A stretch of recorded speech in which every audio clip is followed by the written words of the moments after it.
Anda kembali bersama kami di Breaking News TV One dan pemirsa di studio sudah ada Ibu Dina Prapto Raharjo. Selamat petang Bu Dina, terima kasih kembali sudah hadir lagi di sini. Kami ingin mengetahui perkembangan terbaru saat ini jenazah telah diserahkan kepada pihak keluarga. Anda melihat kasus ini sampai dengan saat ini pemerintah sudah melakukan yang terbaik. Menurut Anda seperti apa? Menurut saya kita jangan larut dalam euforia ya. Setiap kali ada kasus kematian, rame-rame kemudian pejabat itu hadir, mengantar dan sebagainya. Apalagi ini baru era pertama terjadi kejadian begitu buruk di awal pemerintahan kabinet baru. Jadi saya masih merasa bahwa jangan cuma rame sekarang ya ketika ada satu kasus dan meninggal. Tahun 2024 saja itu kasus yang meninggal di Malaysia itu ratusan orang. Data dari Serikat Buruh Migran misalnya itu 2024 yang asal NTT saja itu 125 yang mati dalam bentuk dan diantar pulang dalam bentuk peti jenazah.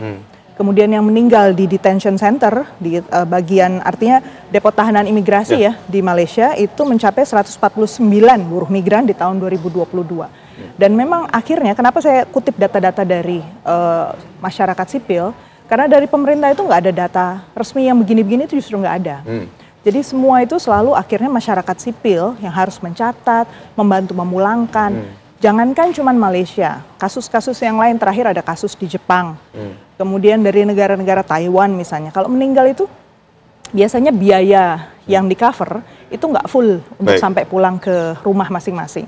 Dan untuk kasus ini saya justru agak prihatin dengan 4 orang yang belum diketahui identitasnya dan masih luka dan di rumah sakit. Karena itu artinya tanda makin jelas orang-orang ini adalah korban tindak pidana perdagangan orang. Baik, tapi kalau misalnya kita lihat apa yang dilakukan oleh APMM Malaysia ini, melakukan penembakan, tadi dijelaskan versi dari Pak Dubes mewawancarai mereka yang menjadi korban, artinya sudah ketemu nih dengan 4 korban luka ini sudah ketemu dan pihak keluarga sudah diperbolehkan bertemu dengan 4 orang ini. Nah, dari hasil wawancara Pak Dubes versi dari mereka yang menjadi korban ini tidak ada penyerangan, tidak ada penabrakan kapal atau pengacungan parang terhadap APMM Malaysia. Bagaimana menurut Anda apa yang dilakukan oleh APMM Malaysia terhadap pekerja migran Indonesia kita? Memang dari catatan yang kita ikuti dari tahun ke tahun, setidaknya kalau yang saya ikutin dari tahun 2005 ya, data-data yang ada, itu selalu menunjukkan ada kecenderungan stereotip terhadap pekerja Indonesia. Pertama, kalau dia diketahui kabur misalnya atau kelihatan lewat jalur yang tidak seharusnya, udah pasti langsung dikejar sampai mati biasanya itu.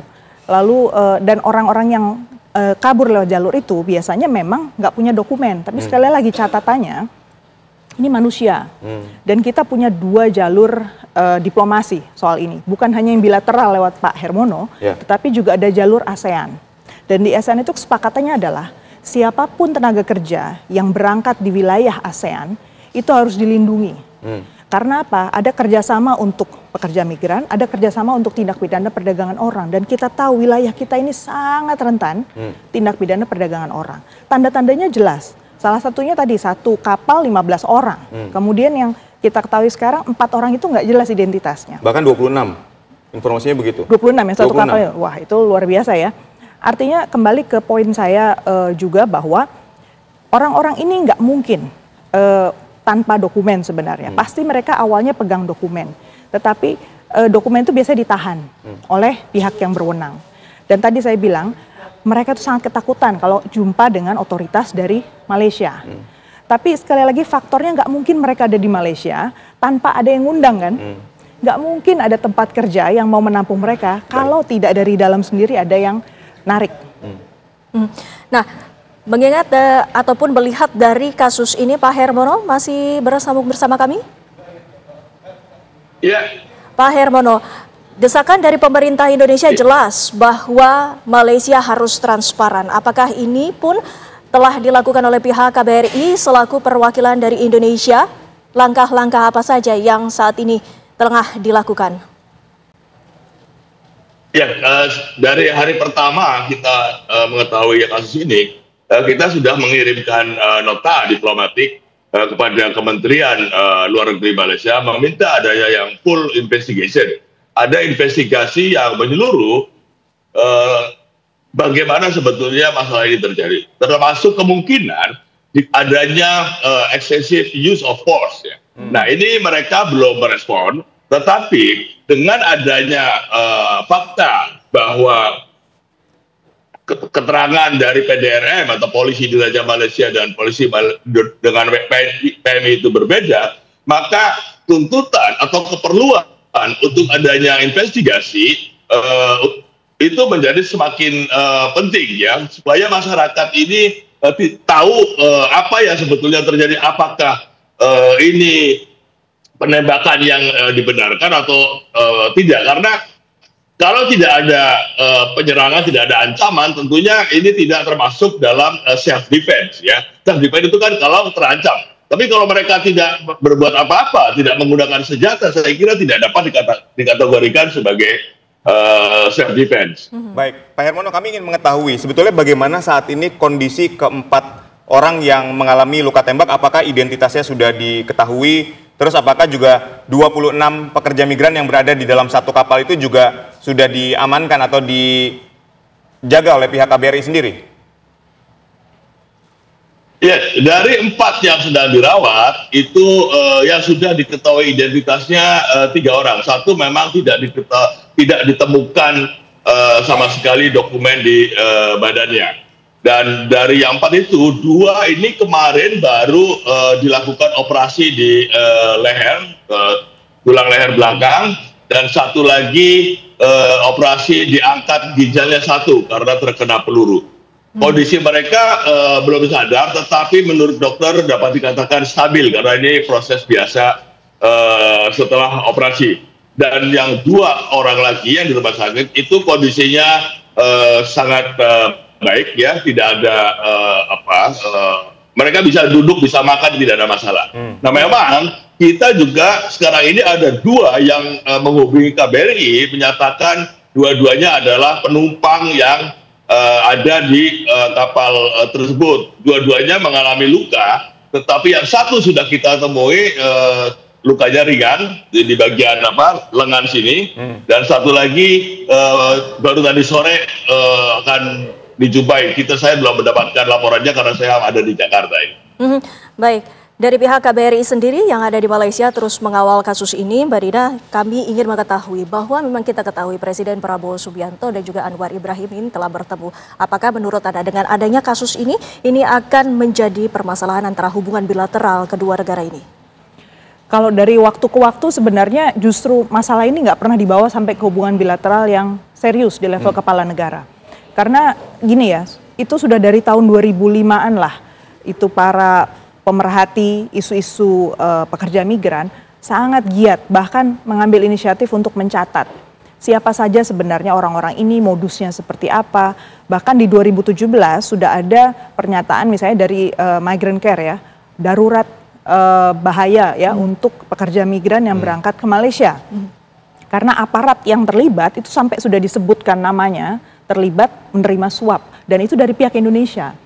Jadi kita itu belum bisa menyelesaikan masalah ini sampai ke strukturnya.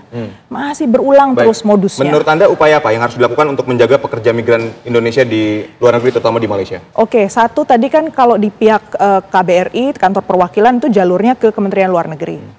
Kalau ke jalur Kementerian Luar Negeri itu seluruh sektor kita perspektifnya juga harus berubah. Kita jangan cuma memikirkan akan kita atur semua orang untuk berangkat ke Malaysia. Kenyataannya banyak sekali jalur tikus, dan saya bilang tadi pihak-pihak dari Malaysia itu mencari sampai ke kampung-kampung kita di Indonesia, orang-orang Indonesia. Dan mereka mengupayakan bagaimanapun caranya supaya orang-orang itu mau berangkat tanpa dokumen resmi. Saya katakan sekali, tanpa dokumen resmi itu dari pihak Malaysianya sendiri juga mencari.